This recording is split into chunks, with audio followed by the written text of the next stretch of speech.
Hello? Oh, I'm just setting things up really quick. It made a slight change because I came up with an answer to the question of what should be in place of like the subscriber and donations boxes, is which you may recall were kind of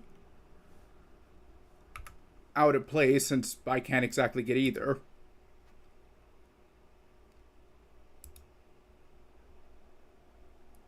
Also, if you look at the description, you may have noticed that I don't have Factorio present. I'm going to get that up in a second. I just want to get other things up.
Just getting this background set up.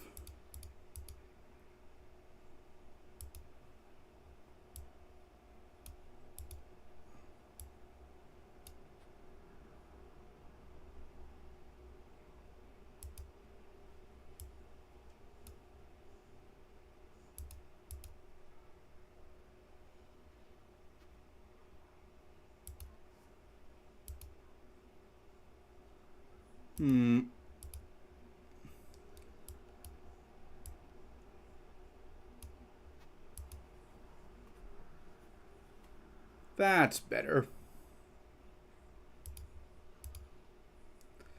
Er,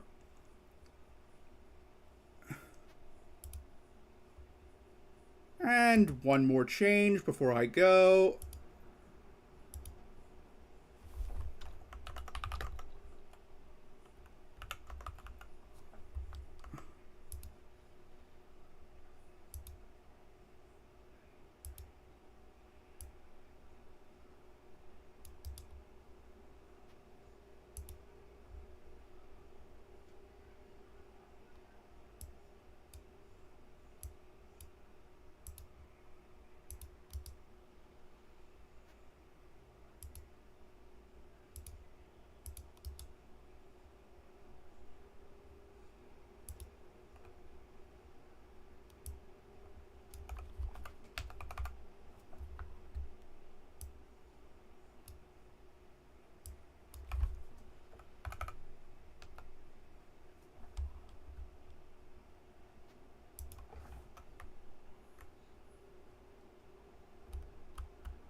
Okay, I'm not going to start things just yet, but this time there's a different reason. This is the first time I'm actually playing a new game, not Factorio for once.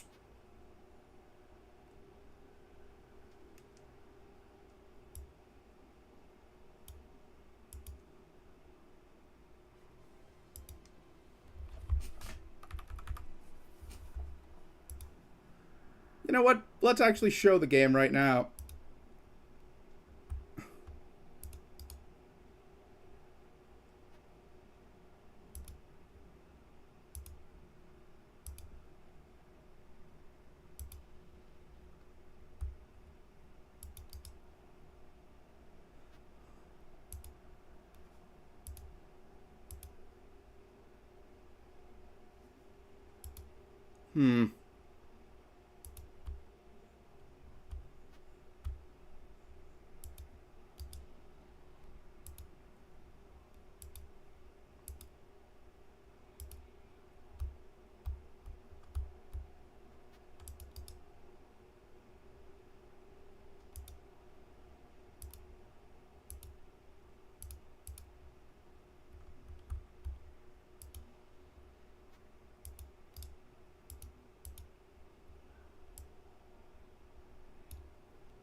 Okay, now just gotta stretch this out.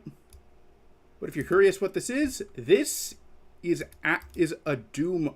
It's a game that started out as a modification for Doom 2.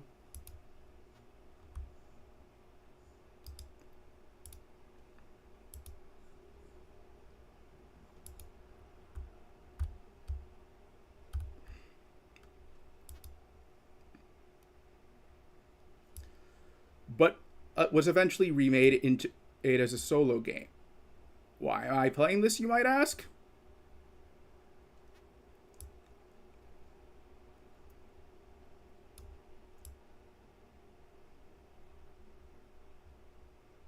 It's been described as being very similar to both Stalker and Doom, as well as Fallout. So I figured, why not? And before you ask, I don't have it muted.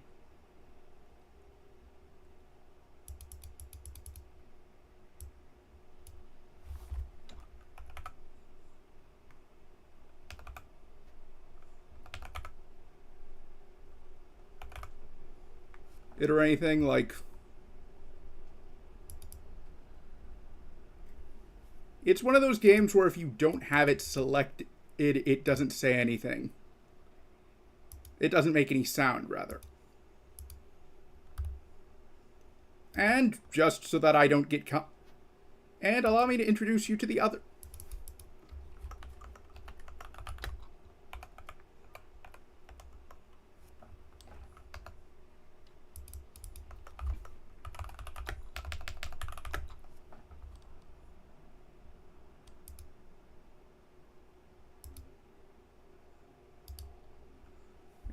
Okay, one more slight change. Got it on a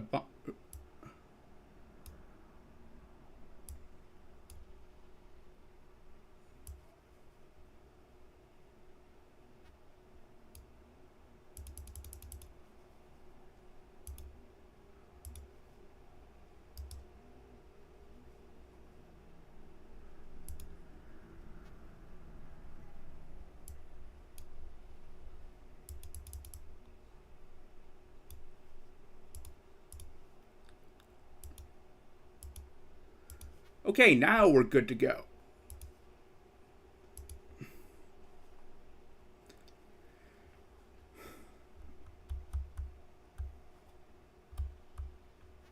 Now, I am not entirely sure what I want to react to on this stream.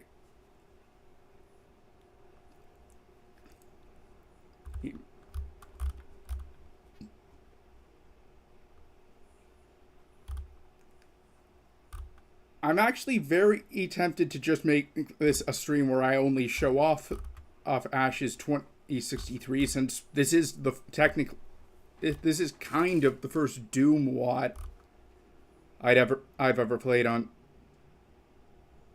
stream.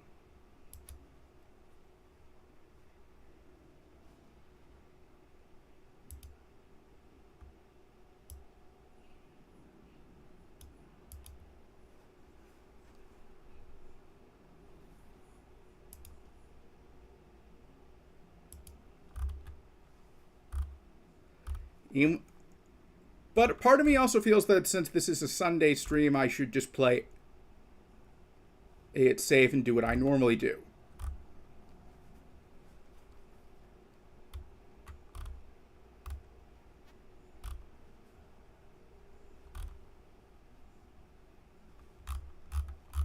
One thing I have a few ideas for things I could do. One thing I do want to actually do is kind of a follow-up to a previous stream.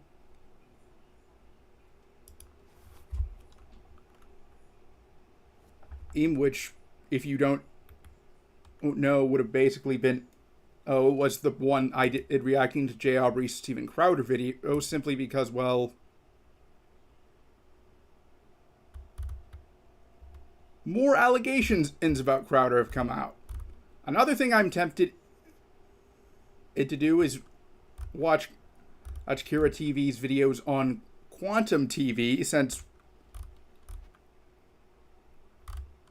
that is kind of, since, well, that's not exactly relevant, it would, and I might as well, since he's one of my favorite YouTubers.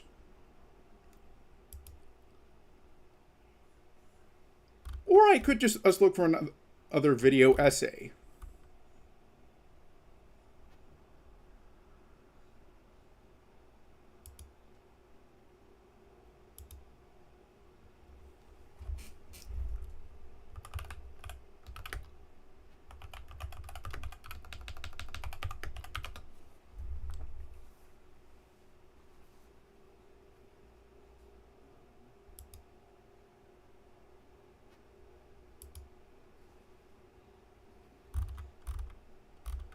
I'm glad it looks like there isn't a channel. I don't know if Kira TV doesn't have a channel trailer, or if, like, there's some requirements I'm not meeting to get it to show up, but glad that's not the case.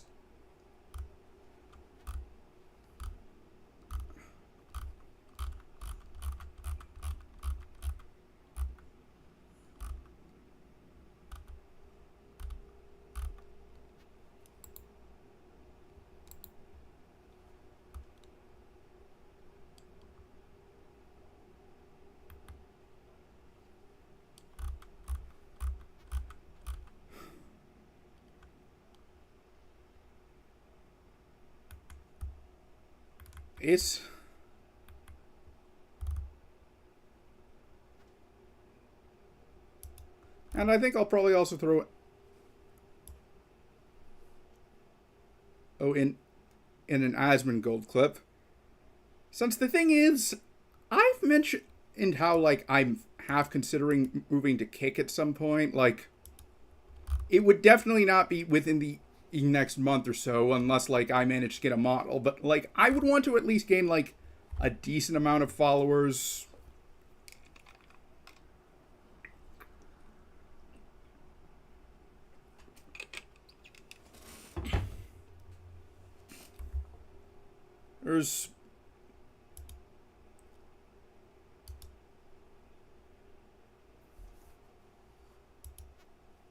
And before I forget, I'm going to turn down the volume on Ash's 2063 a bit, simply because, well, this is rather loud. And I'd rather not have anyone who watches this not be able to watch the video because they can't hear my voice.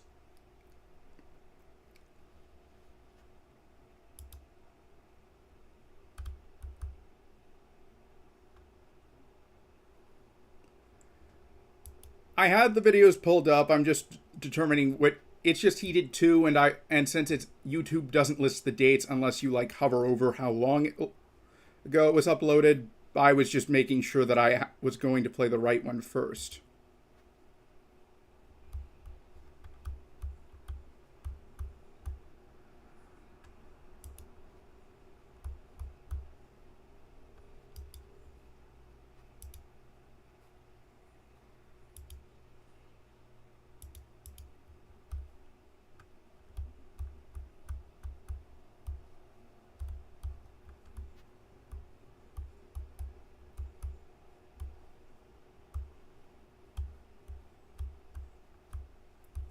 Chat's not showing up. Then again, the only thing in there is something I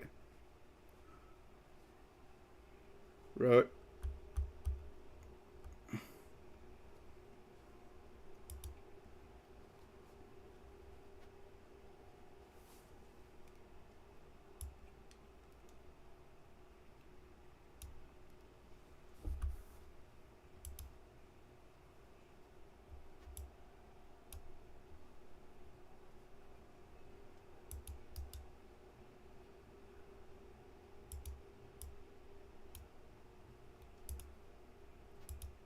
To a game that's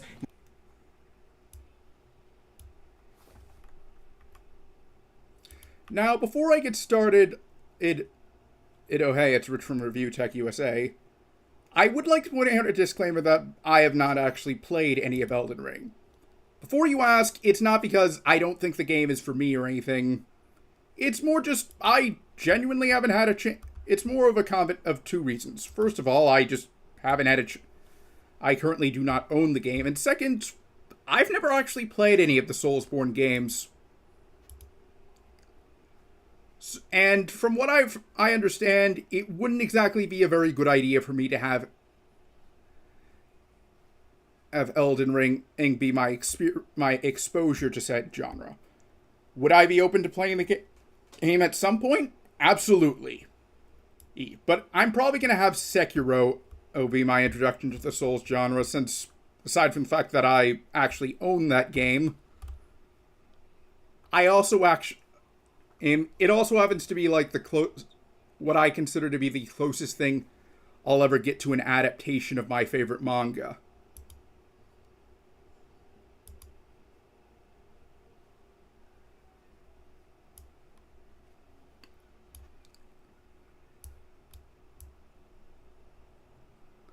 Which, if you don't know, is Vagabond.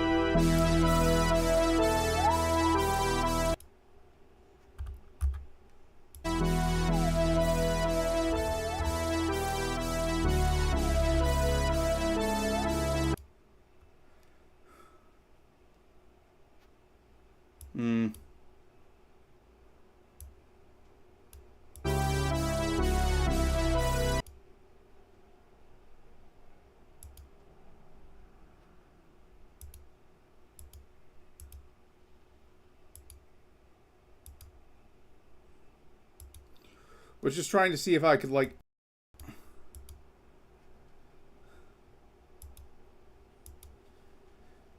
get it, like, separate, like, reduce it specifically. But anyways, let's get started. Although before I do that, let's...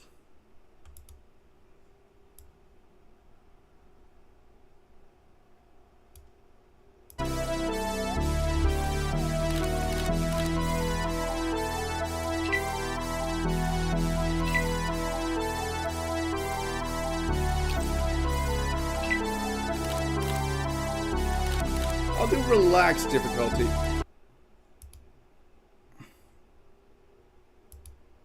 to a game that's known, by the way, for being incredibly active. And it's your fault, not the dev's fault for not thinking of every single player of all kinds of walks of life. They don't care. It's a challenge, and it has to be for players who think every game is easy. And if you aren't one of those players, then you are a scumbag, you filthy casual. At the end of the day, go kill yourself, man. At the end of the day, go kill yourself, man. Down some rabbit hole of who we hate and why we hate people. That's not what we do here. Rich from Review Tech USA is a pedophile. You had Selena Kyle, which is Lenny Kravitz's daughter, like a half-breed, basically. He thinks he understands copyright law, though he doesn't understand the word perjury. Literally, actively said I committed perjury when that is actually lying under oath. Never took an oath. We never went to court. Perjury.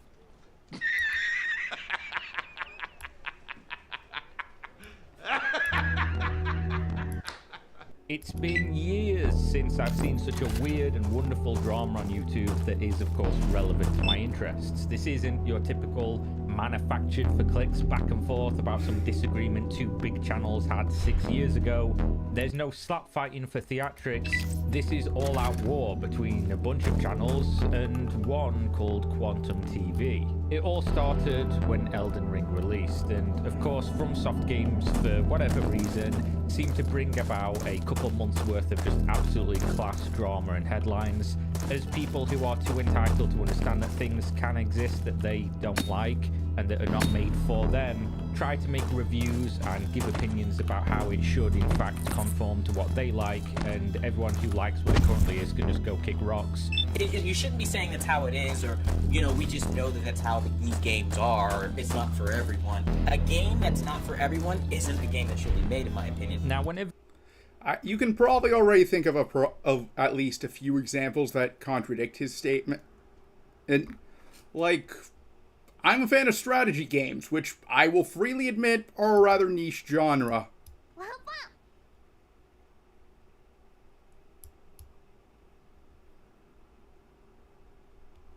Just realized I had Opera GX open because I wasn't sure if I had saved the revised version of the overlay.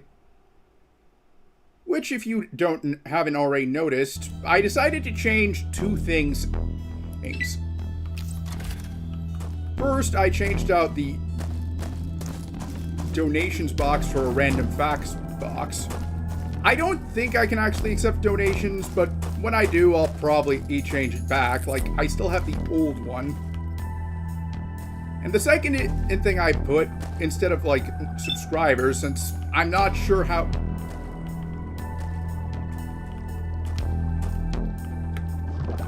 or what I'll need to... or if I can get those. And I'm pretty sure, or like in YouTube's case, it would be channel membership or anything, or something like that.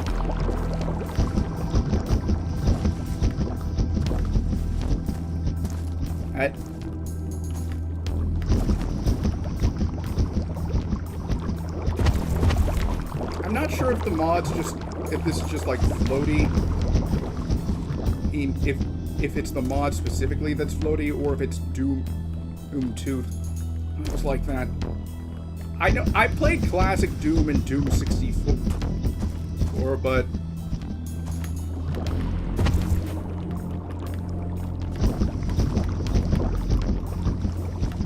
I don't think I played Doom 2.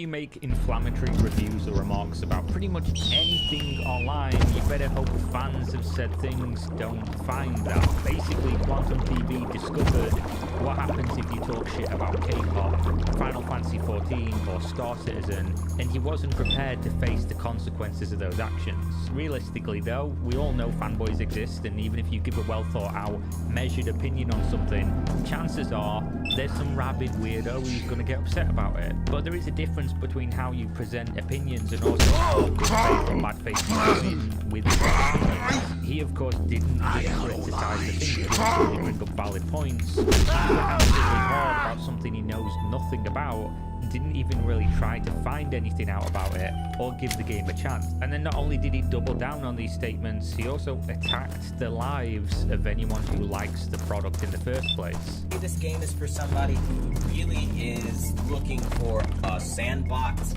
They have no family, no friends, no life, and they have literally thousands of hours to grind away. Now, you are unlikely to make remarks like this about fans of a game if you're normal, but after you saw the backlash, you would hopefully have the ability to reflect upon the things you've said and understand why exactly you deserve the equally unpleasant responses. But no, not Quantum TV. Instead, he made follow-up videos further antagonizing and attacking the fanbase, as well as anybody that would go on to criticize his bad takes. Of course, if you've ever followed one of these situations on YouTube, the likely next step for somebody in his position is to threaten and abuse cases against anyone who uses the clips of the publicly posted YouTube videos. People do that to just loud spewing all over the internet. That is a consequence of you having these opinions. You can have them, but people are going to use them in videos. And that's exactly what he did. He started out with striking and harassing a 16-year-old content creator who made a commentary video about the Elden Ring review, and then he gloated about the content creator removing the video as if taking pride in his ability as a larger channel and a full-grown man to bully a young man into doing what he wanted. Somewhere around this time, Review Tech USA picked up on the drama and started to discuss it. He also was met with threats from... Well, Akira doesn't mention this. The channel in question was actually Mischief, and the funny thing is that when Mischief, if had this happen, he initially decided, you know what, this isn't worth it. And just like took the video down, and he then proceeded to like warn a few other content creators who picked up on the story. The funny thing is that if Quantum had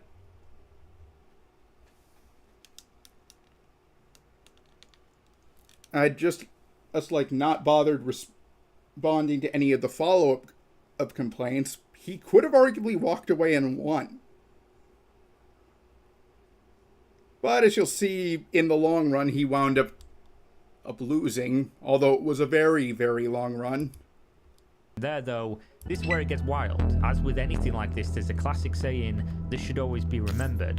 Those who live in glass houses should not throw stones. As you saw at the start of the video, Quantum TV, without evidence whatsoever, put into the public domain that Review Tech USA is in fact a pedo. The logic for this remark is, of course, guilty by association. Apparently, Review Tech USA claimed to be a fan of another content creator who made some remarks regarding age of consent. I'm not going to go into the whole thing, but we all know you can't possibly like another content creator or some of their opinions without co-signing everything they've ever said publicly.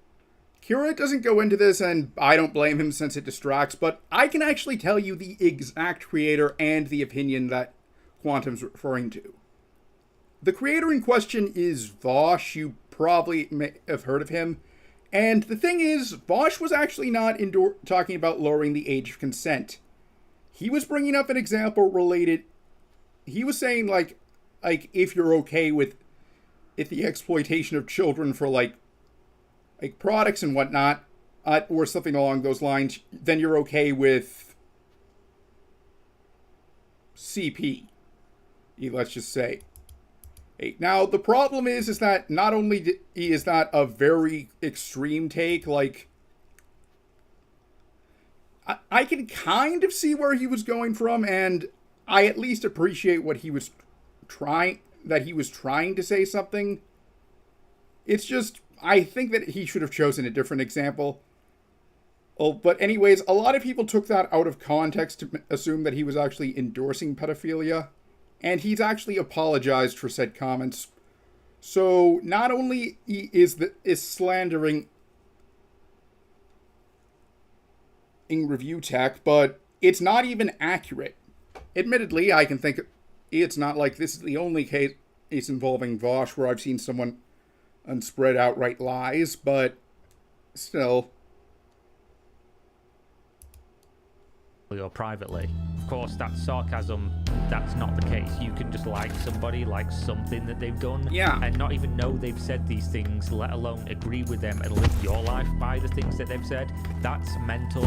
Nobody lives their life by that standard. If that was the case, you couldn't like anybody or anything with fear of just being guilty by associating if they do say something in the future or something comes out that they've said or done. That's a completely untenable way to live life, and nobody with any kind of common sense whatsoever thinks that's the case.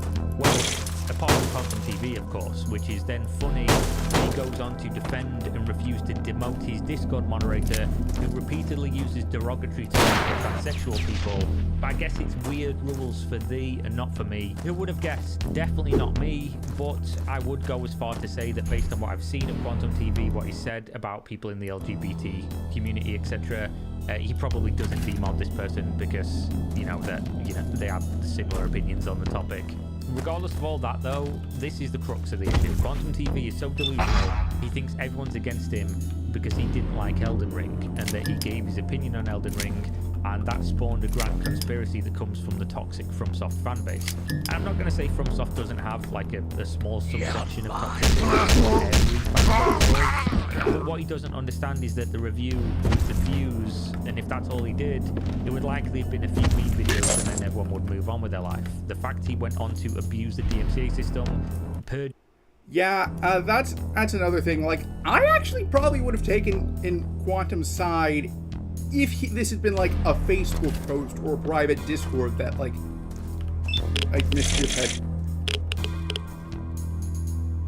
had like talked about. Then I'd say, okay, maybe perhaps Quantum isn't entirely in the wrong.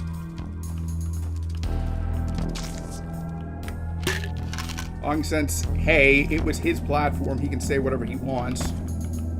But I feel that if you post thing on one platform, you're open to criticism on said platform. Like, I do think it would be ridiculous to, like, go to Facebook and say, oh, I got it into an argument on Twitter, can you guys back me up? Like, if you have a significant online following on those sites, that is. But, like, if you're on Twitter and someone picks a fight with you, then other people have every right to, like, get involved if it's something that they do have an interest in. himself bullied a 16-year-old, called a 1 million subs YouTube channel a pedo without any evidence, and then went on to make multiple videos defending these actions, submitting more legal threats on the issue to other people, double, triple down, attack other fan bases. That's when people started to look into his own closet and found that there was a whole fucking graveyard worth of skeletons in there. It wasn't because he doesn't like Elden Ring. Nobody fucking cares if you like or don't like the game. What actually happened is he came out the closet screaming about Elden Ring and how bad it is and how everyone who plays the game is a loser and doesn't have a family and their kids don't love them and just ridiculous things like this. And then people looked over his shoulder and went, what's that over there, mate? Is that a skeleton over there? He said some sincerely disgusting things about homosexual people, including calling for their death. He thinks that a character in a video game being gay is hate speech and it's hate against straight people and hate against him. And he's done all these things publicly on Twitter, Discord, Facebook, and presumably he did this on his YouTube channel prior to 2018, and of course his currently active Quantum TV channel, because as you can see here, he was banned on YouTube for hate speech. So when he then claims his account was hacked and he never said all these things like, you know, he wishes this particular gay person was at the Pulse nightclub, which is, you know, one of the most terrible things you can probably say, it's really hard to then believe him. He never claimed his YouTube was hacked, yet he was banned for hate speech. He never deleted any of the tweets which were aimed at Sony and associated accounts during the release of Last of Us 2, which featured openly gay characters, which of course sent a lot of people spinning over the edge. It's hard to believe these are not things he would say when there's substantial evidence to the contrary, especially when you look into also just how he's generally received in the community he makes content for, the TV community. People do not like this man. He refers to himself as a truther, or the #1 brand of honesty, which in terms of his content seems to mean he talks shit about everybody else, every other brand, and he's jealous of the channels that are bigger than him and don't align themselves with his channel. You know, this is a case where his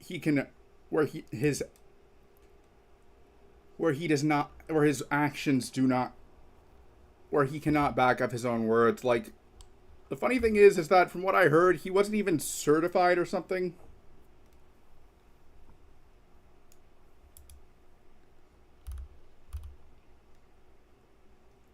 And so, yeah, this is the sort of guy where the question is, why hasn't he gotten permabanned? And it's not like YouTube can't permaban someone. There are people who literally cannot go back to the site, or at the very right that I can think of. One example is I'm JStation, who actually becomes relevant later on. I'll go into detail if, like, I feel like it, or if someone shows up and wants to know who he is. Now, following all of this, channels like Ackman picked up on the situation, made videos, got DMCA strikes and legal threats from Quantum, and proved that this is a pattern of behaviour that will likely continue. And that's when Ackman decided to go scorched earth and drop the 30-minute video. Then around and wetting everyone's whistle, the succulent piece of drama that's got everyone hooked in. And if that was where the story ended, cool, it was fun, Quantum's a weirdo, let's move on. However, Quantum TV decided that's not the end of it. I'm gonna look up the real identity of Axeman. Then I'm gonna look up the that's a big note. mother, then call her and tell her about her son's harmful videos that are damaging the...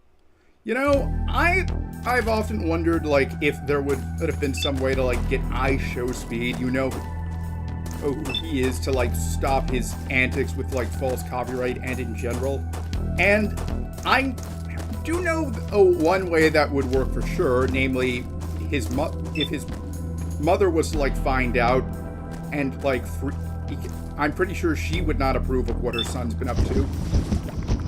And he'd have to stop, at the very least, stop and apologize. Hell, maybe she'd even make him, like, pay back like, any monetary damages his people had suffered because of his false copyright strikes.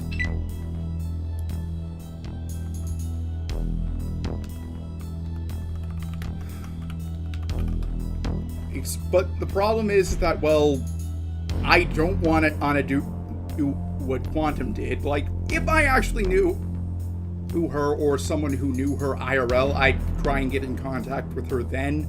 But I'm not going...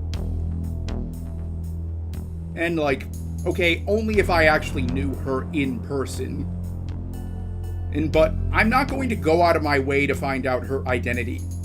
It would actually be better if, like, enough people raised a stink so that, like, CNN or some other big news agency had to cover the story. That would be more likely to get her attention, and also, not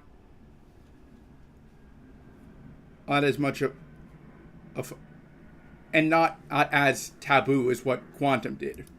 The Quantum TV brand, when in fact, no, you damaged the brand by being a fucking bigot and a weirdo. Now, this is, of course, fucking mental. It's an absolute unreasonable thing to do.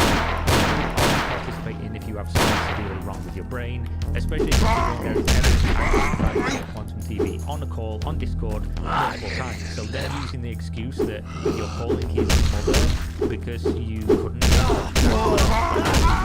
Chat logs, we know you could have done that. We know you could have had this conversation before all of this boiled over and got to this unreasonable, untenable state. Axeman was obviously not happy by this. I mean, who would be if some random stranger online is calling you? He took to Twitter and made a post you can see on screen. Quantum TV is threatening violence. He ended the tweet with, quote, "I wish I was fucking joking. If we see you, Quantum, we shoot on sight." Now, obviously, this is escalation you don't want to be seeing. Tensions are running high. Quantum TV recorded the phone call and posted another 30-minute long video, which is essentially just gaslighting his audience about the fact this is all cancel culture. And due to the big YouTubers being annoyed, the big strong Quantum TV stood up to them and said they can't steal his content. It started with you doing it to a smaller channel, so I'm not really understanding where that comes from. But in reality, it's because of his actions and constant attempt to shit in the pool of YouTube by using these underhanded, scummy tactics to abuse systems that we all know are extremely archaic on the platform. In this video, he plays back the recording of contacting Axeman's mother because I guess he thinks it vindicates his actions and shows he didn't make sense. But the threat is implied. He sought out the contact details of Axeman's family and making contact with them, then taking legal action, as well as the previous videos talking about how you wouldn't want families to get hurt in the process of this drama. In the video, essentially Axeman is calling for shooting and murder of himself. This is clearly, in context, not how the tweet reads. It reads stating, "If you come near my family because you're contacting them, this thing will happen," which is obviously emotionally charged, but at least in my opinion doesn't mean that it's a threat against Quantum in any other sort of context or situation. Now, just to touch upon why this is such a big deal and why content creators are all going to jump on this story, including myself. Two reasons. One, it's good content, it's interesting, it's a crazy story, therefore it's fun to cover and it gets clicks. Two, because YouTube is a public pool house equipped with an Olympic pool, jacuzzis, saunas, and a food. We're all there hanging out, trying to get along, understanding that the platform only works if we don't fuck with it too much, if we don't fuck with each other. So when bad faith actors like Quantum TV or another abuser like Ace Thorn shows up and lets loose a massive stinky turd in the middle of the pool, it doesn't matter if we're currently there. It doesn't matter if we're in the jacuzzi. It doesn't matter if we're at the bar getting a drink. We're going to have to deal with it at some point. The YouTube platform becomes completely untenable if we can't use each other's clips and content. If we can't talk about and criticize the things while showing said content, then the legal system tends to agree with this, because we have legal precedents set in the landmark victory regarding fair use in 2018 when Ethan Klein of H3H3 won a civil suit for this exact scenario. So drama can definitely go too far, and this is an example of that. I'm going to keep up to date with it because, you know, what can I say? I like it. It's fun. It's mad. I hope it doesn't escalate any further, but I do want to see what the people are saying. And yeah, there you go. Thank you very much for watching. See you next time. Stay safe. Peace. So that was part 1. Let's see Kira's video on part 2. Well, this wasn't intended on being a part 2. I wouldn't be surprised if, like, Kira winds up covering some of the same stuff up in this video that he covered in the first part, but it's a follow-up. This is a story as old as time. Good versus evil. Unlike the stories that your parents told you before bedtime, though, this doesn't have a happy ending. The plucky hero did not come out on top. Evil has been named the victor, and so too goes the spoils of war. Some people believe this story began with a silly video game review, an inconsequential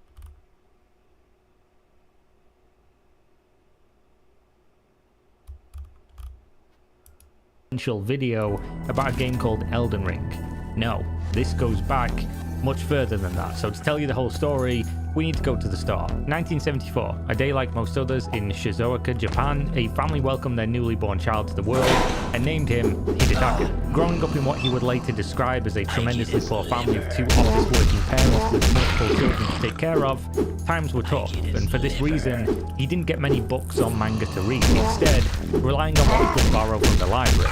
Due to this, he would spend more time reading books in English, which he didn't understand very well, or literature well beyond his level of human comprehension. As this was his reality, he instead learned to use his mind to fill in the blanks, creating worlds and scenarios from what little information he could glean from the words or concepts that he understood. Hidetaka Miyazaki was a strange child by Japanese standards. He had no goals in life, he didn't know what it is he wanted to do yet, even as a teen. His parents restricted him from playing video games, so instead he played game books and tabletop games like Dungeons and Dragons, first making use of his imaginative, creative mind. After reaching the age to make decisions that would severely impact his future choices. You know, I've always wondered if, like, tabletop games like Dungeons and Dragons and whatnot get, like, the rep that they get in the US. You know, how, like, you'll hear the ultra-religious accuse them of being satanic. Or if that's just some, or whatever, or it is like Islam. I don't think Judaism really has a problem with tabletop, simply because, well, I've never heard of any, like, Jewish parents expressing concern over that sort of thing, or any rabbis for that matter. It's always like a Christian mother or a priest. Like, maybe perhaps like some really Orthodox Christians or something. I mean, not Christians, Muslims. Like the really hardcore ones. I don't even know if Orthodox is a term you can use to describe Muslims. I just assumed it was because I've heard of Orthodox Jewish and Orthodox Christians. I apologize if that wasn't the case, but anyways. Just a random observation. He decided to pursue a social science degree at Keio University until he later got a job as an account manager for the US-based Oracle Corporation so that he could pay for his sister's college tuition fees. Being old enough now to do things his parents had previously prevented, he got into video games. A friend of his recommended he play the 2001 game titled Ico, which didn't realize how similar Miyazaki's career started off to Gabe Newell's. Like, I don't think Gabe had the same restrictions as, like, Miyazaki. Like, I don't know how Gabe's parents were in relation to video games, but Gabe actually got his start working on something that wasn't gaming related. He actually started working with, like, operating systems, which actually makes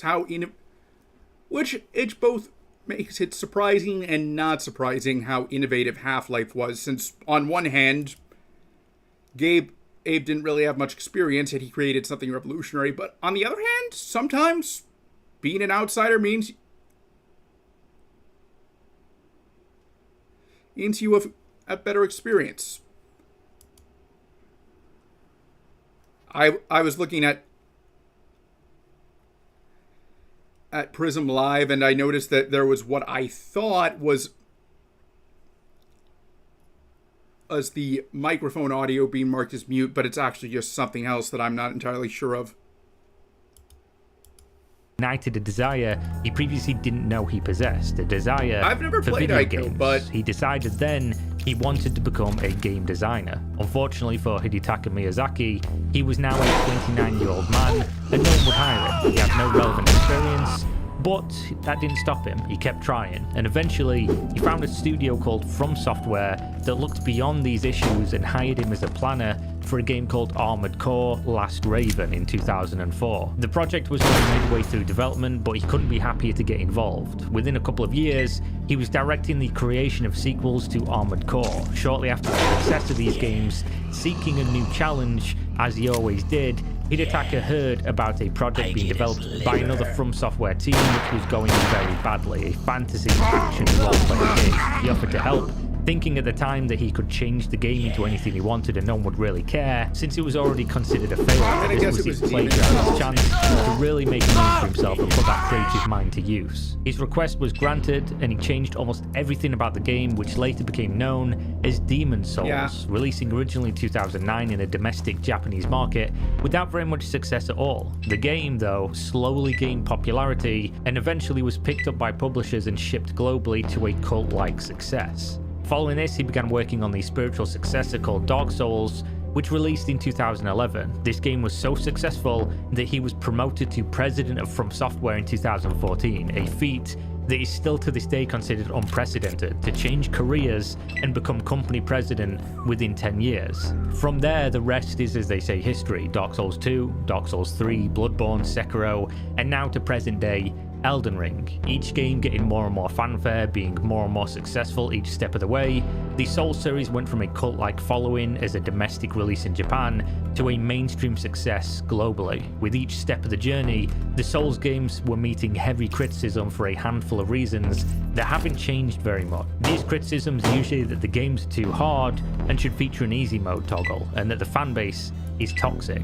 It's these two things that led us to this dark day. Mainstream game press and content creators alike are found frothing at the mouth with each new release, complaining that they are entitled to have every game conform to their own standards, expectations, and preferences. That games they do not like or cannot handle should not exist, and if they can't play it, then nobody else should either. In the end, we come to this. We all have to blame Hidetaka Miyazaki's parents for fucking one night in 1973. They are to blame for everything that comes next. If it wasn't for the fact that that man is an absolute genius, a literal savant, a creator of games that are so amazing he has literally broken some people's brains, none of this would have happened. And so, with the backstory laid out for you, naked as the day it was born, this brings us to the beginning of the end. A YouTuber by the name of pngtubers took the heavy burden upon his shoulders and released the single best review of Elden Ring you will ever see. That is, of course, until he deleted it. He spoke nothing but the truth, for he is the #1 brand in honesty. He said words that the toxic From Software fanbase were just unable to hear. Maybe they just weren't ready yet. The graphics are bad, the gameplay is bad, you should feel bad if you like this game. Games that are not for everyone are games that should not exist. He was simply speaking too much truth and needed to be stopped before people who enjoyed the game heard this critique and came to their senses, for they were truly blinded by the illusion of something called preference. I hope sarcasm translates on the internet, please. Please let sarcasm translate. At this stage, a small content creator from the United Kingdom called Mischief made a commentary-style video in which he criticised the criticism of pngtubers. He, of course, didn't take too kindly to this and began to threaten the 17-year-old Mischief with content strikes, which could result in the loss of his budding career as a content creator.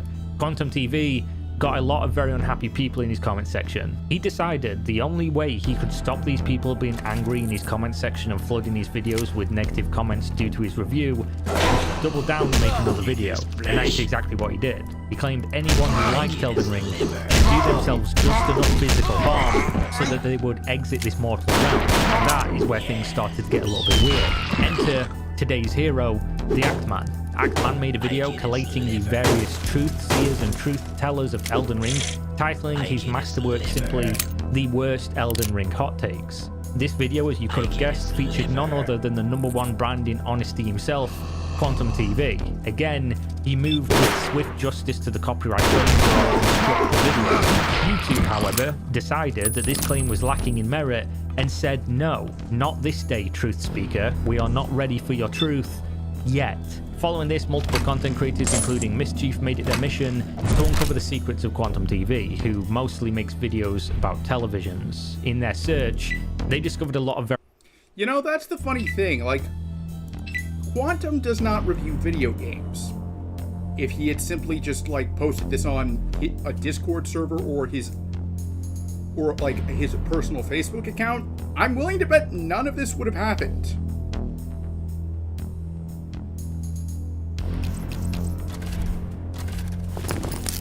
Like, no one was asking him for like an Elden Ring review. Like, there might have been one or two people in like his comments who might have said, "Hey, have you played this game yet?"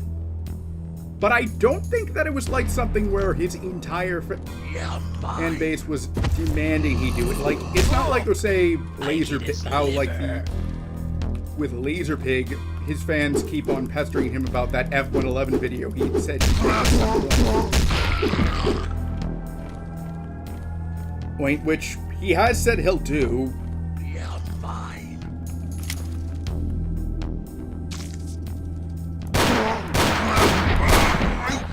It's just us other stuff keeps on putting it. Like,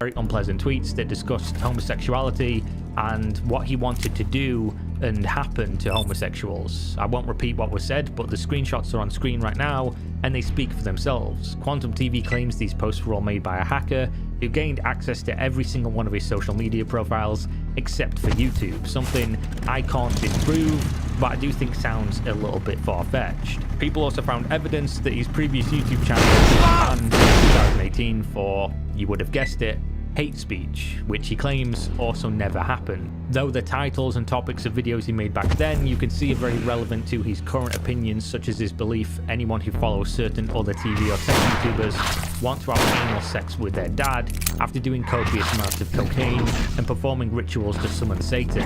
But who are we to disagree, for he is generally upright in honesty. After this, things got really heated. Videos were made before Quantum brought other creators' names implying that they had an affinity for sexual misconduct with minors with zero evidence. People made videos exposing more of his antics. Other people reacted to these videos. But then, after everyone thought it was over, Quantum TV reached into his back pocket and he pulled out the ultimate trump card. I'm talking, this is Exodia times 10. Much like an episode of Yu-Gi-Oh! Though, people were holding their breath, waiting for the antagonist to reveal the powers it held. But nobody at all could believe that such a power existed. As he yelled the words, the crowd fell silent. The unstoppable. I call your mother. Yes, the ultimate card was in play. He found Actman's real name and went to task finding his relatives before settling on his mother to call. If he couldn't beat Actman at the YouTube game, he would swap targets to those who were not involved at all, giving himself the ultimate advantage. Surprise. The Actman was of course stunned by this move, as was the world. There was no counter. How do you one-up the calling of your mother by an adult man on the internet. He did the only thing he could. He put together another video in which he detailed the craziness of this absolute power Chad move, stating that he would not rest until YouTube stepped in and rid the platform of the most powerful brand of honesty it had ever seen. Much like Gandalf said before he left the defenders of Helm's Deep, so too did Actman say, "Look to my coming on the first light of the 5th day. At dawn, look to the east." And so, we waited. We waited and we looked. Days passed by and anticipation was almost too much, until we saw the light crest a hill. Children were pointing, confused by the sight. Adult men were crying with the splendor. It was the Actman returned to save us all. But as he traversed the rocky path of Twitter, the look on his face sent shivers down my spine. He looked defeated. You could hear a pin drop. The atmosphere could be cut with a butter knife before he spoke. "Friends, I'm sorry. I've failed you." And that was all we needed to hear. It was over. YouTube had taken in all the evidence that he was able to gather, and after a thorough investigation, had deemed Quantum TV to be innocent. After breaking that solemn news on Twitter, which as a platform will never be the same, the Actman went back to the drawing board. Not content to let this stand, he constructed another video to outline exactly which rules were broken and how. There was just one problem though. He foolishly used images of Quantum TV's face with a cucumber Photoshop near the mouth. A rookie error. Nobody could have seen this one coming, because that is terribly, terribly awful sexual content. And YouTube recognized this and they deleted the video, and the powerful message that went along with it would go silent, fading into the darkness. At this stage, the Actman did something the history books will likely call foolish, though many of us who were there that day would characterize it as brave, whether by frustration or in an attempt to use alternate means like comedy to communicate the injustice and ridiculousness that had been witnessed. He took to Twitter, a bad idea in and of itself, but he made satirical tweets about actions Quantum TV had verifiably performed, which were explicitly against the terms of service, but pretending he would do them instead. Because YouTube had seen these actions and deemed they were okay, they weren't against terms of service. And though to everybody who viewed them, the posts were clearly satire, the people at YouTube didn't take too kindly to those kinds of jokes, and thus, the Actman's YouTube channel was demonetized. 7 years of work building a large following, making creative videos, brought to ruin overnight.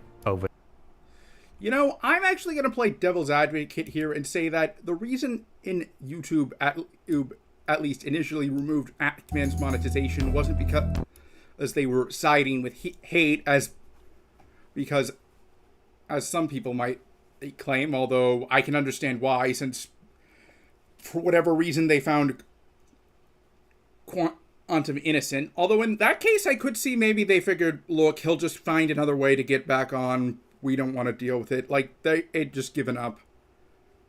What happened was this. Actman filed a copyright claim against... Quantum filed a copyright claim against Actman's video. I almost switched the names. YouTube rejected the claim, rightfully so, and they figured that was the end of that. Then they see the Actman, and without context, making those tweets on Twitter. From their perspective, he was doing this unprovoked. I'm not saying that excuses YouTube, I'm just saying this is a case where their Hanlon's razor is in full effect. Some satirical posts. Many content creators took to the internet to lament in the ruin of what was once a thriving YouTube channel. Others could be seen shedding silent tears for the precedent this would set going forward. Me, well, I can't say the tears were silent, but I chose to make this video and chronicle the history of this battle. In the future, some may say this drama started with an Elden Ring review that just simply told too much truth. Me, I say it started in 1974 with the birth of Hidetaka Miyazaki, and every action up until this point was destiny. You know, I will say, I do have to wonder, Mr. Metacore, or like how he'd like cover absurdities, did he say anything about this? I know that he like pretty much disappeared off the face of the internet at the end of, near the end, if not at the end of last year, but like he was still alive when this was happening. And of course, hell, for all I know, he could have actually beaten cancer, and he could just have decided, you know what, getting off the internet it was probably one of the best things I could do. Like, I actually did kind of like some of his work. I only say that because, well, I didn't watch all of it, and, like, it wasn't the sort of thing where I would, like, go out of my way, but if it did pop up, I'd at least seriously consider watching it.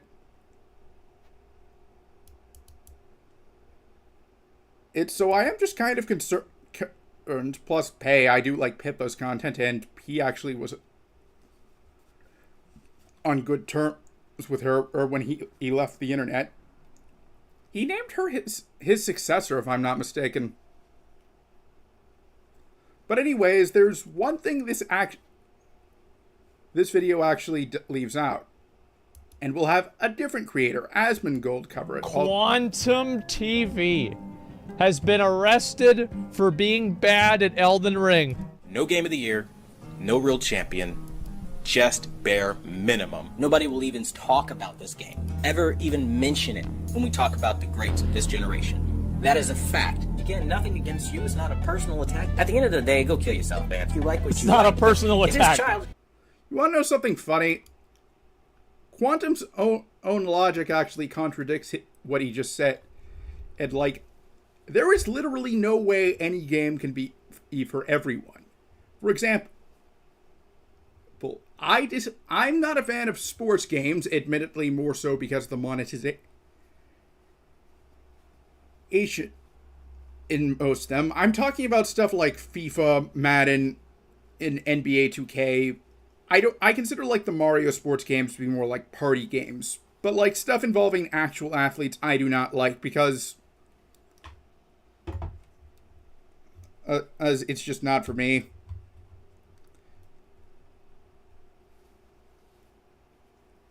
And I'm also not a fan of fighting games, more in the sense that I haven't played that many, but like I do not think I could handle the professional fighting scene. The difference is that I'm not reacting to like FIFA 23 and Street Fighter 6 in the same way Quantum reacted to Elden Ring. Like if you enjoy either one of those games, I'd have an easier time believing you would enjoy Street Fighter 6 than and someone would voluntarily enjoy FIFA simply because, well, FIFA doesn't exactly have the best rep right now, but that's still, I wouldn't like judge you for it in the same way a Quantum judged people for liking Elden Ring. And I'd be like, okay, and either just change the subject or worst case scenario asking you, oh, well, why do you like those games? There are some people who I actually feel are astroturfed by EA. I'll bring up an example after I finish this video, And that's the video. Okay, that was terrible. All We're right. gonna start with the good stuff. Quantum found Ackman's mom's phone number and texted her that we don't want anybody to get hurt over all of this drama. That's right. Apparently the guys at the police station finally got around to seeing the video. They saw that he wasn't liking the game, and they decided to put him in jail. Unfortunately, this did not happen, though. Actually, much less funny, he actually got arrested for domestic violence. I hate to tell you this, but I did say that whenever... didn't I tell you guys that with Quantum, this would not be the last that we hear of Quantum TV? That a person like this never stops shooting themselves in the foot? I said this because a person like this is an asshole on the loose. And the best thing to the worst thing to happen to an asshole like this is for them to get their way. And the reality is that Quantum should have been completely deplatformed, right? Like, I mean, he literally doxing and promoting violence. I mean, like, if that doesn't get you off the platform, what the hell does?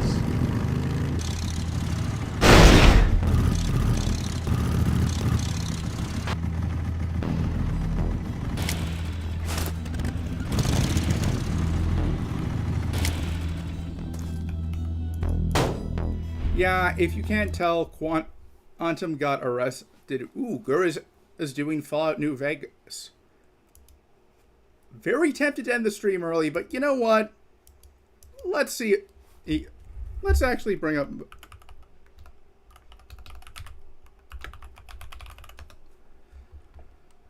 I'm J Station.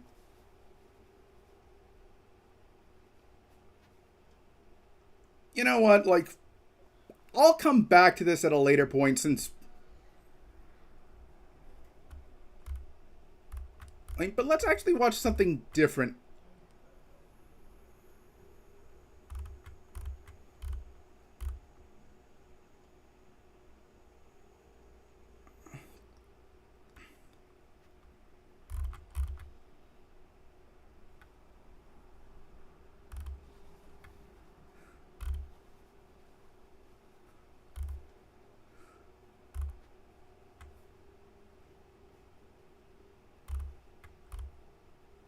Ooh, this one's fun.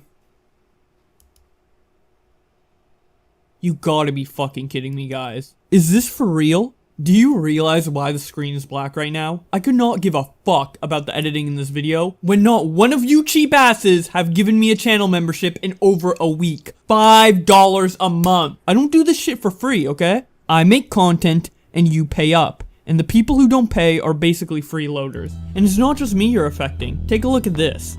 To keep the stream going, if you like the content, blah blah blah, how that results in 0 subs. There are regulars here. You know, you may, if you've watched like my streams for a while, you may remember how I brought up like the god awful take of this one video essayist called Thought Slime, which was basically something I can only really describe as like a left-wing version of the libertarian argument where Minecraft is proof that children yearn for the mines.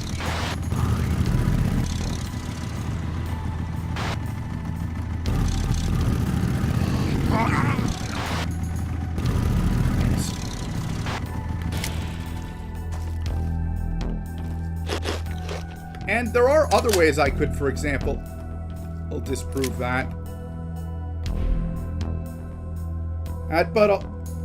For example, he fails.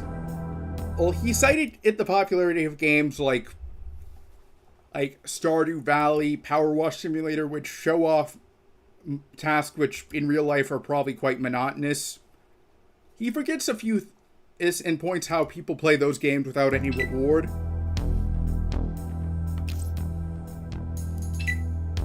First of all, he forgets that I'd bet like 95 to 99% of the people who play those games do so and do not pursue those the careers chosen in those games as careers IRL. Second, he also forgets that like many of the games don't include like the stuff that's like more negative. For example, you do not have to pay to maintain tools in Stardew Valley.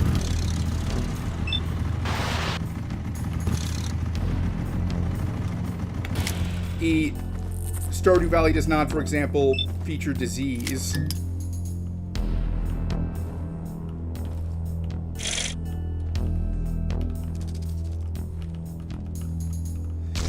Disease or pestilence that can kill your crops.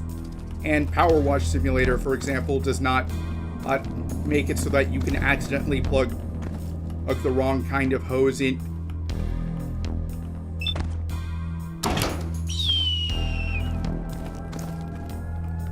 Into a power washer and have it burst on you. Yes, I am speaking from experience on that one before you asked.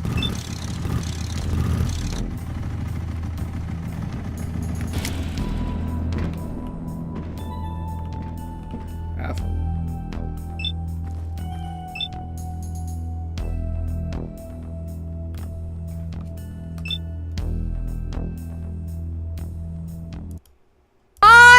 $5 a month. How do you have hours of time to watch me and not $5?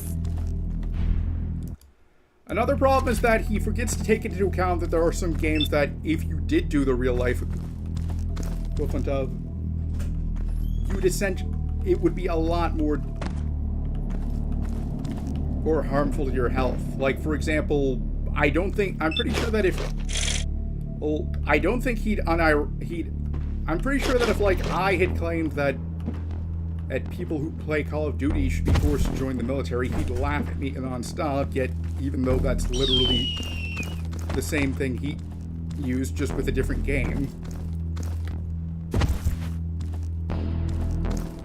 And also, what about he fails to account that there are games, or for example, something like Stalker, Shadow of Chernobyl, where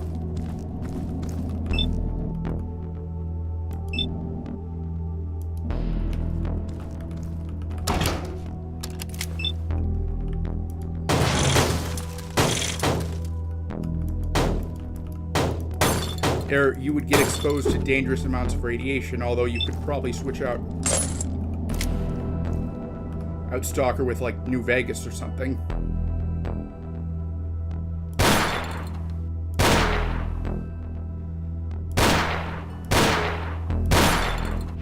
Although that take is not the worst thing he said. I'm not going to go into detail because I'd go on a tirade. I don't know. What are you doing with your life where you have hours of time to watch Twitch and not $5 to provide for the content that you're watching?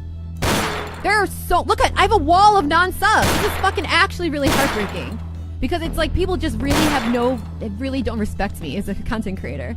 I can't believe you misogynistic pieces of shit don't even respect her enough to give her $5 a month for her wonderful entertainment. Obviously, I'm joking. I am hopefully there's not too many dislikes on this video by now, but yeah, this is a real person on twitch.tv, and Twitter had quite an intense reaction to it. Nick's Live, who posted the clip we just watched, said, "This shit is sad. There's a reason your sub count is so low. People sub because they like your personality, and clearly yours can be very ugly." Seb White responded to him by saying, "As someone who watches Bunny semi-regularly, this is not serious. This is her dry humor, and it's not for everyone, which is why her sub count isn't higher. But there's an audience for it." Out of context, clips like these don't show anything useful, apart from a skewed snapshot. Mr. Phantom says, 92k followers on Twitch and only 18 subs? It's clear her attitude is the reason why she is so low. Kefki says, "People really don't respect me as a content creator." You know, I will say this in case anyone's wondering. I'm perfectly fine if you choose not to sub to me. Like, aside from the fact that, well, I'm not monetized, so even if I wanted people to sub to me, I would eventually, or rather, I guess, buy a channel membership if I can't really ask them to do that. Also, I haven't really thought about what perks I'd offer to channel members anyway, so... but honestly, if you just want to help, just watch my stuff. And tell your friends about me. And also offer good feedback. That's what I would really appreciate right now.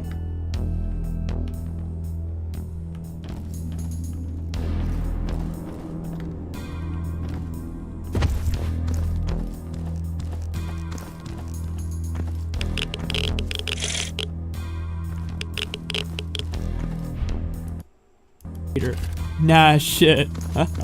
Anchor says, "I'm offering free content on a platform which in no way requires anyone to pay to watch, but does allow for those able to pay to support me so the content can keep coming.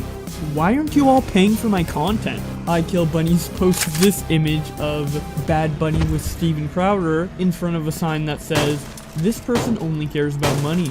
Change my mind." Saniro responds to all of this by saying, "Streaming should never be looked at from the business perspective before being looked at as a hobby. If you get into the game purely for financial gain, you are not going to get anywhere because you're too focused on the numbers as opposed to the fun and enjoyable side of the hobby. Quite frankly, this individual doesn't appear like she deserves any kind of support from viewers considering how ungrateful she is to even be doing what she's doing and achieve some kind of financial gain from it.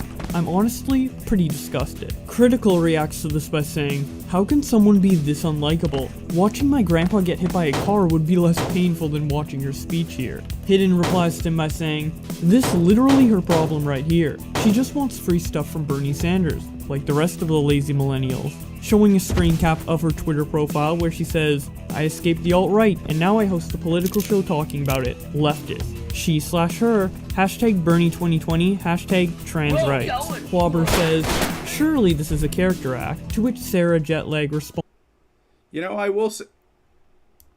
this is that just because someone has leftist in their bio does not automatically mean that they're one of the lazy millennial stereotypes. Bad Bunny is the reason said stereotypes exist. Find you!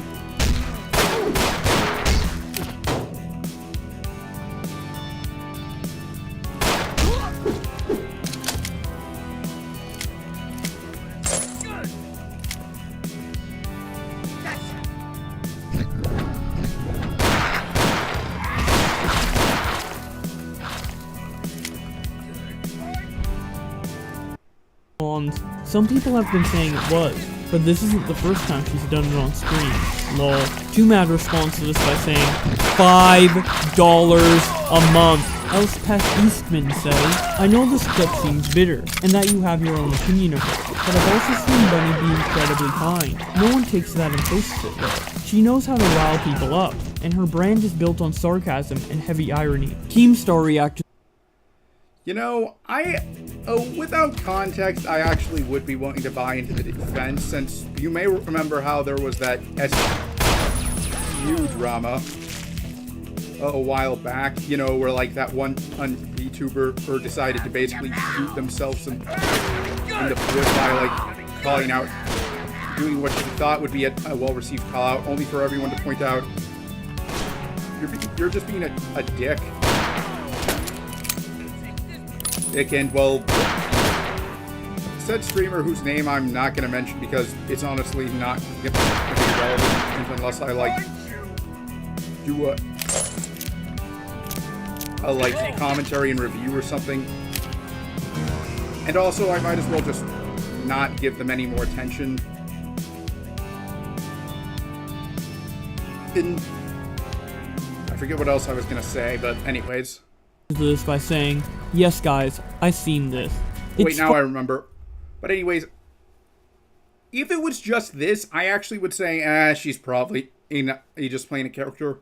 The problem is that, well, she also revealed that she's quite a vile person in regards to how she interacts with another creator I'm a fan of, Xander Hall. So I'm honestly inclined to take the cynical reaction to her into this. Funny, this girl is clearly a troll. Don't get baited. I used to do the same bit. Wild Bosch responds to Keem by saying, she might be joking, but deep down, she dead serious. Keem then replies, yeah, of course. She's baiting outrage for more views and donuts. Classic. Rai reacts to this by saying, not all heroes wear capes. I've been live for almost 10 minutes now. And there's just not enough people subbing to the channel. Yeah, you're my manager. Yeah, listen, if people are gonna watch me for free.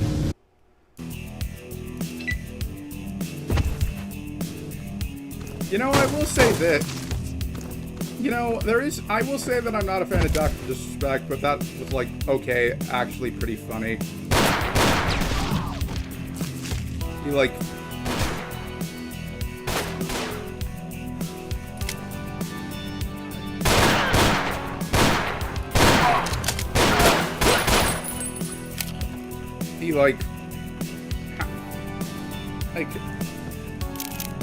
hats off to you, Doc.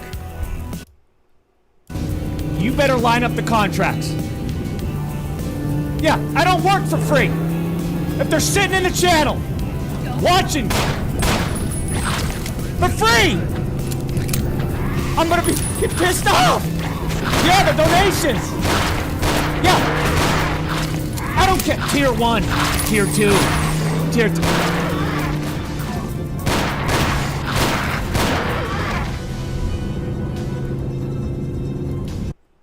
You know, I get kind of confused whenever I hear people bring up subs.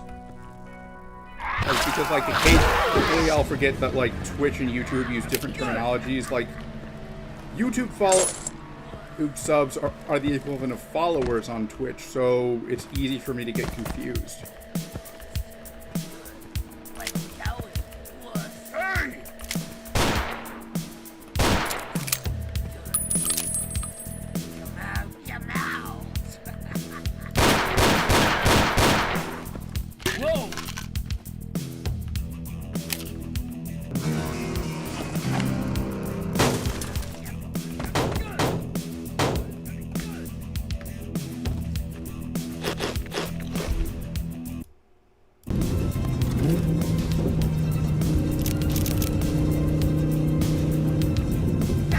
Big E says, "Is this shit real? I know we meme a lot about shit, but this type of attitude is complete trash.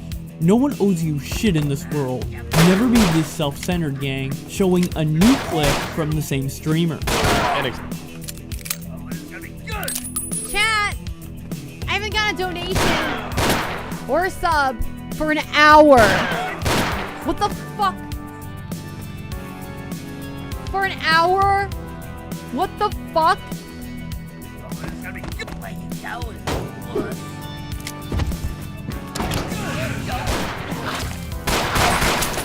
hour when I fucking work for free? What the fuck? Daniel says, "This is beyond cringe. What a shit mentality." iNabber responds to this by saying, "I thought this was gonna be a meme, but damn, if this ain't a troll, this bitch is crazy, lol." Daniel then replies, Based "For her sake, iNabber. I hope she's trolling." To which iNabber responds, "Same dude. Some Twitch streamers are wild." Kate says, "She is not even cute enough to be entitled. Imagine wasting your money on someone that's a straight 7 on a good day."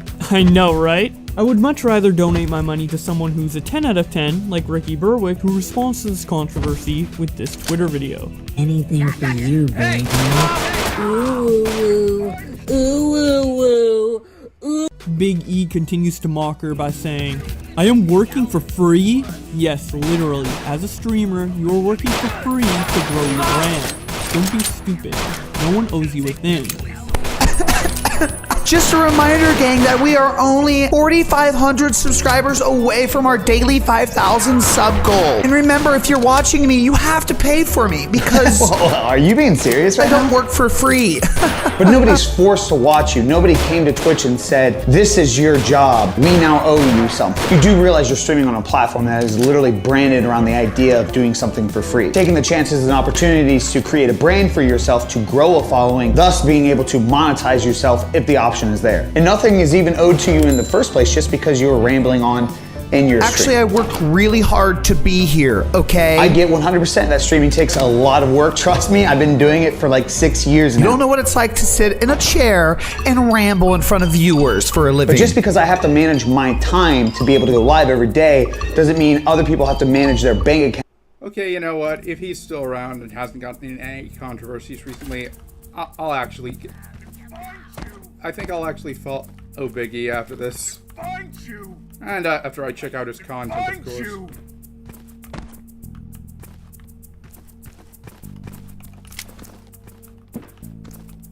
Sorry. Accounts for me. Look, you have not subbed or donated an hour. You're out of here, okay? Bye-bye. That's absolutely fine. I woughouldn't want to be one of your viewers, and judging by your personality, it's probably not going to work out for you long term anyway. So for anybody that wants to watch a real streamer, come on over to ttv.com/Biggie Live. Whoa, I'll cut you off there, buddy. I'm not a charity case. Nah, I'm just kidding. I essentially stole this guy's content from my video, so be sure to check out his Twitch stream, twitch.tv/BigELive if you're interested in it. Next, we have a pretty spicy screenshot shown to us by Mama Johnson, where it showcases Bad Bunny saying a very questionable word multiple times in her Discord server. Well, surely she can't be against another group of okay. Whoa, going against autistic people? Yeah, this is the reason why I think she's actually as bad as she claimed to be. Like, the character, I think it's more likely that the character she's playing is the nice person, whereas the one that was demanding donations is the real Bad Bunny. Trying to think if I've seen a worse mask off. Probably have, but nothing's coming to mind. Okay, that's where I draw the line. Bad Bunny is a horrible person. Metal Else points out the inconsistencies between Bad Bunny's Discord comments and Bad Bunny's leftist bio by saying, wait, how are you left when you actively hate people and attack them on so many levels? You just called people autistic and you claim left? Please tell me how any of that makes sense with the left agenda of equality for minorities and those with disabilities. Mouse Chung then replies, she's a grifter, to which Chaotic Monk responds, cool, so are you. I can actually attest to this, Mouse Chung is a grifter. If you want to learn more about him and his antics, I have a video up in the cards above. So how does Bad Bunny respond to all of this? She simply tweets out, okay, but does anyone have $5? I'm short. To which Josh responds, ignore the haters, queen, and receives a very, very interesting ratio. I absolutely love it. Anyways, that's about all the tweets I have for you guys. I genuinely want to know what you guys think of this person in the comments. Do you think she's faking it? Do you think she's genuinely that desperate for money? I'll also be leaving a poll in the pinned comment down below if you want to vote on that. While you're at it, be sure to subscribe with notifications on to keep up to date with all the drama going on in the community. Follow my Twitter to keep even more up to date. And thank you to my channel members for supporting the channel. Thank you guys so much for watching, and I will see you in another video. Yeah, well, anyways, even though no one really showed up, if you're watching, thanks if you're watching this on the VOD.